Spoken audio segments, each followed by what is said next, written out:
Welcome to comrade Telugu news channel కి స్వాగతం. ముందుగా హెడ్లైన్స్. అమెరికా జోక్యం అక్కర్లేదు, కేజ్రీవాల్ వివాదంపై విదేశాంగ శాఖ కౌంటర్.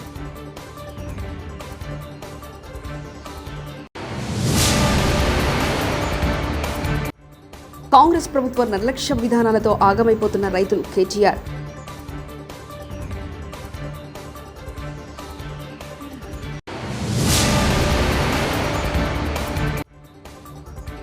ఫోన్ ట్యాపింగ్ పై సీబీఐ విచారణకు CM Revanth ఆదేశించాలి. Bhajapa MP Laxman.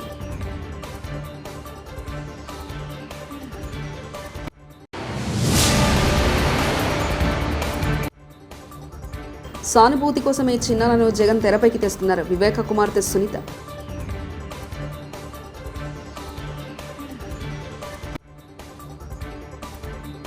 Delhi CM Arvind Kejriwal పై అమెరికా విదేశాంగ శాఖ చేసిన కామెంట్స్ కు వ్యతిరేకంగా భారత్ గట్టి కౌంటర్ ఇచ్చింది.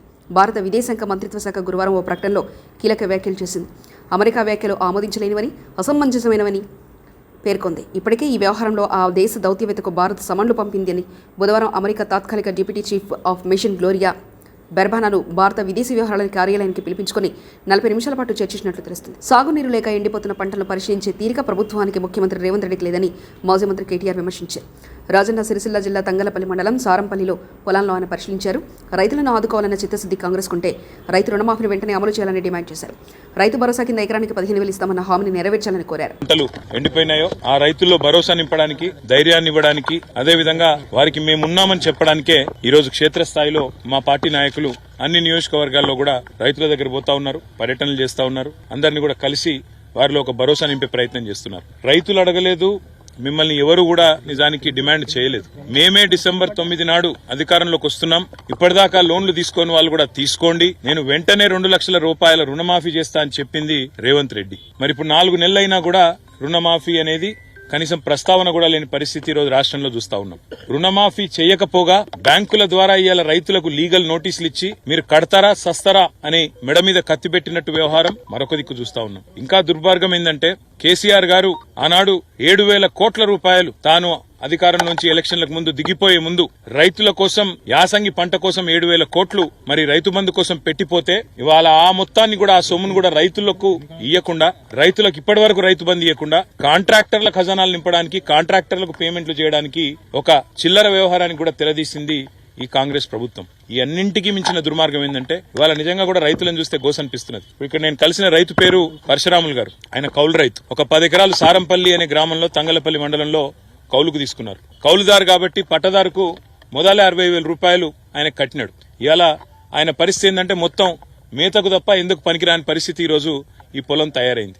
ఇవాళ నిజంగా కూడా సిరిసిల్ల జిల్లాలో, రాజన్న సిరిసిల్ల జిల్లాలో ఈ పరిస్థితి వచ్చిందంటే ఇది కాలం తెచ్చిన కరువు కాదు, ఇది కాంగ్రెస్ తెచ్చిన కరువు. ఈ మాట నేను స్పష్టంగా ఎందుకంటున్నా అంటే పోయిన సంవత్సరం ఇదే సమయంలో ఆనాడు కాళేశ్వరం నీళ్లతో మరి మేడిగడ్డ నుంచి నీళ్లెత్తిపోసి మిడ్మానేర్ నింపి అసెంబ్లీ ఎన్నికల్లో ప్రజల భారాసాను ఓడించి శిక్ష విధించిన ఆ పార్టీ నేతల అహంకారాన్ని వీడడం లేదని మాజీ ఎంపీ లక్ష్మణ్ విమర్శించారు. హైదరాబాద్లో నిర్వహించిన మీడియా సమావేశంలో ఆయన మాట్లాడారు. నియంతృత్వాన్ని పాటించే వాళ్ళు నీడను కూడా నమ్మరని, కేసీఆర్ కూడా ఎవరిని నమ్మలేదని, అందుకే రాజకీయ మీడియా ప్రముఖులపై ఫోన్ ట్యాపింగ్ చేయించారని ఆరోపించారు.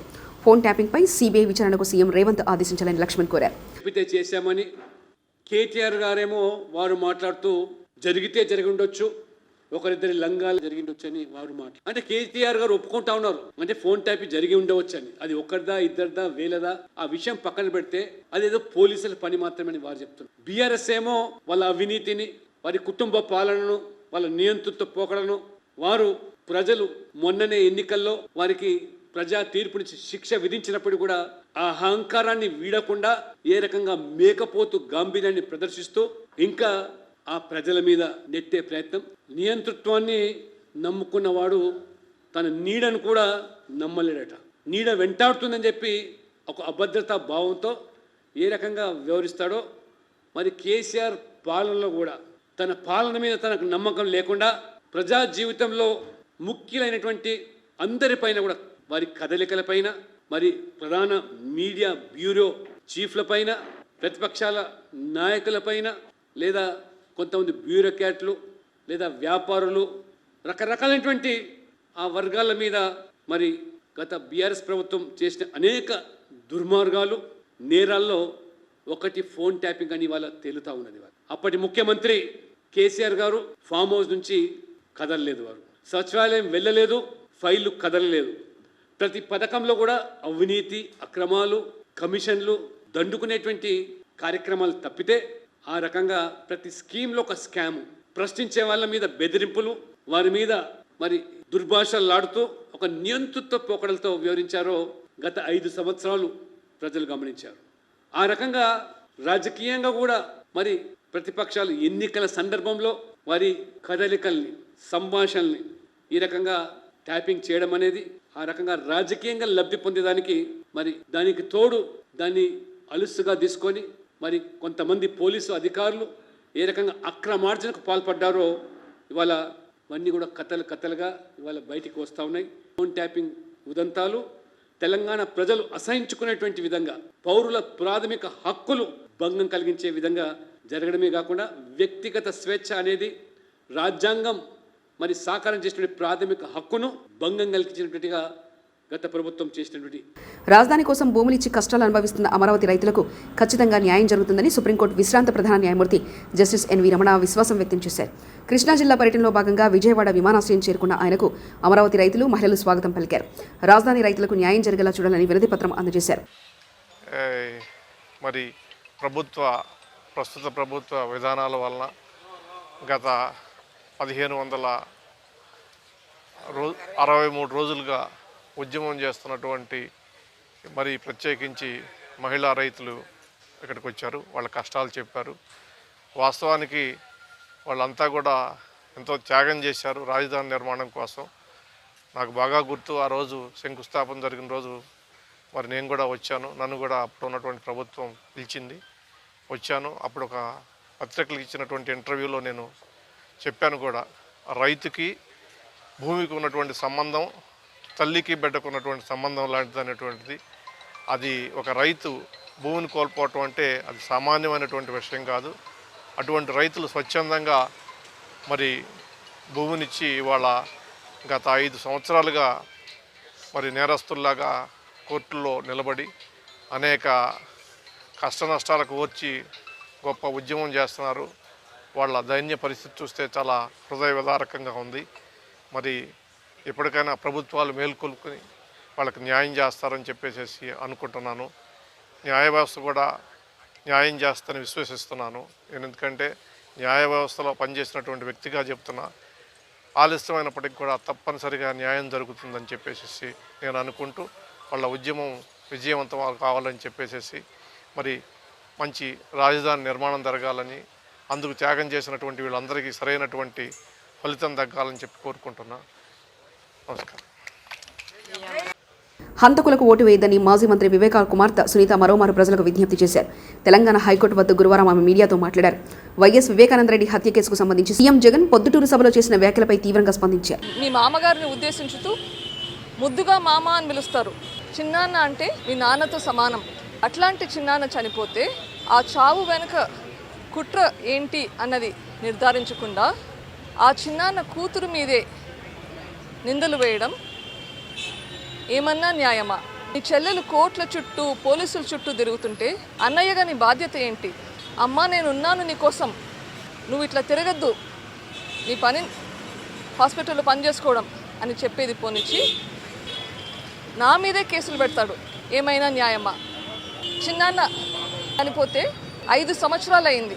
ఈ 5 సంవత్సరాలు మీదే గవర్నమెంట్ ఏం చేశారు? అలా మీ ముందుకు వచ్చి నేను మాట్లాడాల్సిన అవసరం ఎందుకు వచ్చింది? ఆయన చేయాల్సిన పని చేయకపోవడం వల్ల కదా. నేను చెప్పేదంతా నిజం. ఆయన అట్లా చెప్పగలుగుతాడా? అది చెప్పినా నమ్మే పరిస్థితి మనకి.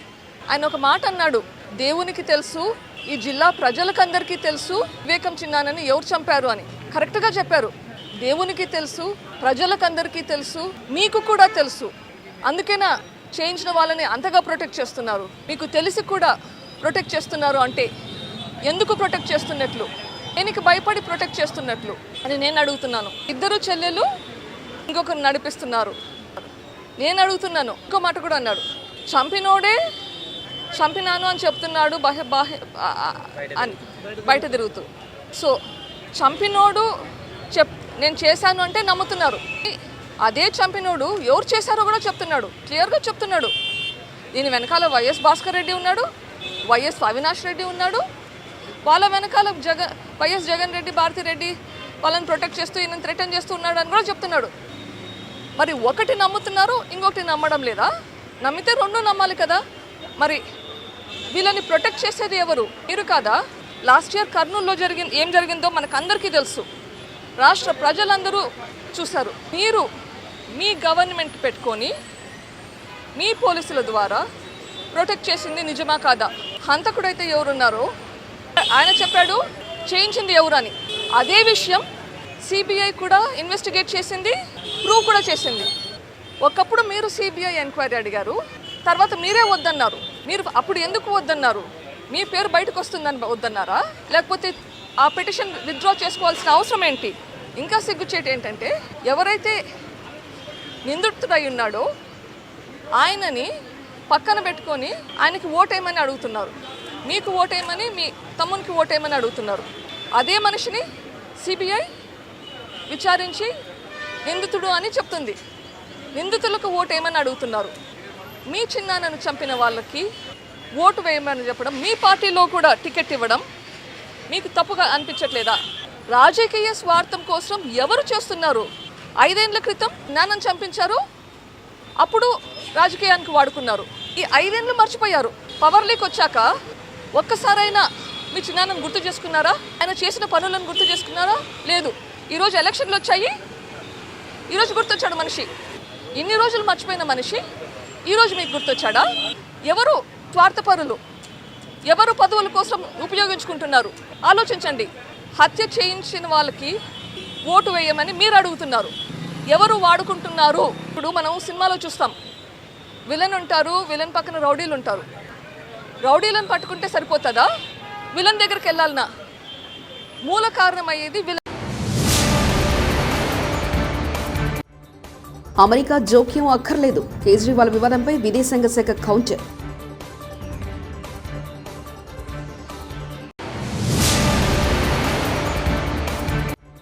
కాంగ్రెస్ ప్రభుత్వ నిర్లక్ష్య విధానాలతో ఆగమైపోతున్న రైతులు కేటీఆర్.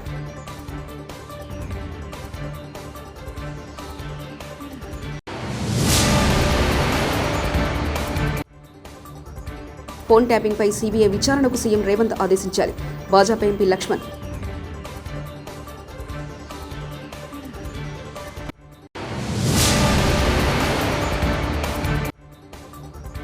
సానుభూతి కోసమే చిన్నాలను జగన్ తెరపైకి తెస్తున్నారు. వివేక కుమార్తె సునీత.